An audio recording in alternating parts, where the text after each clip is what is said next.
Mo, so I want to ask you some more. So out of the church came the blues, and then the legacy of American music just came from there, into jazz and then rock. So it all comes from. It does, and more than that, you know, as you said, it comes from the church, in a sense, but it comes for even deeper than that.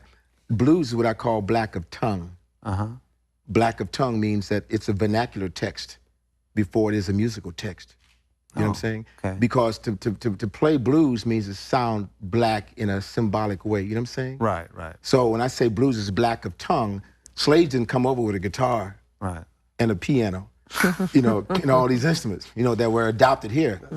You know, it came in America. I saw this tape once where I think it was Fleetwood Mac or some people went to Africa looking for blues. To me, that's the silliest thing in the world. For me, blues is here because if you look to Africa for blues, you got to go to Europe too, because you got your diatonic scale from Europe and you got your pentatonic scale from Africa. You see, which came together here. So blues is a dialectic from America. It happened particularly in America alone.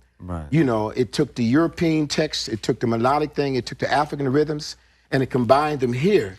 If slavery didn't happen, you wouldn't have no blues. That's just a fact. You know. Wow, you ever wonder what the music here would have been like if they would have let boring.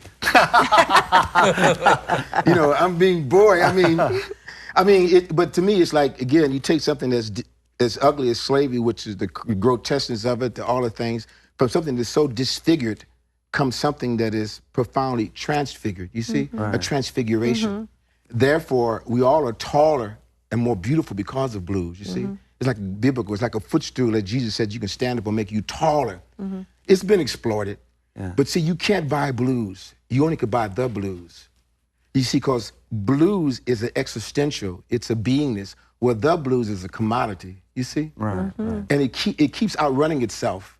I mean, it started from blues, and it came to rhythm and blues, and they commodified that, then rock and roll, and then heavy metal, and then hip hop. They keep buying it, but they buy the blues, but you can't buy blues, you see? Because blues is not a thing. It's not a thing. You see, it comes from your whole beingness. It comes from your essence of who and what you are. You are blues. You feel it. You live it. You America.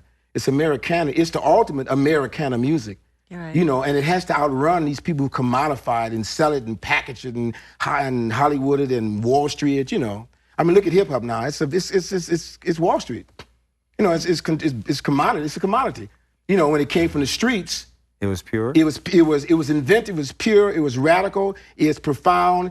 Through New York, by the way, through Jamaica too, playing on the streets, you know, with the stuff like that. People don't talk about that. But the bottom line is that it had to outrun itself because now that's a commodity. And I make a prediction, another 10 years, 15 something else will come along. Because and I'm not being egotistical, but I'm saying that every 30 years in the black community, something comes along that saves American music. Every 30 years. Look at the history. Wow. From ragtime to swing, to jazz, to bebop, rock and roll. Every 30 years, something else will come along and be invented.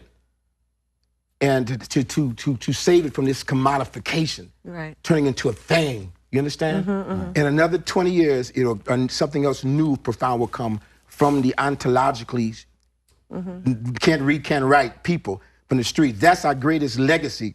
Is that, and then we just facilitators. I don't know where it's gonna come from, who's gonna do it, but I guarantee you, it will happen again. Just like when hip hop, I was just gonna say hip hop. They said it when hip hop first came out, this is not gonna last. That was in 1975 when he said that. I remember now it's 2010 almost. You know what I'm saying? And it's and the Grammys now got 2 categories for it.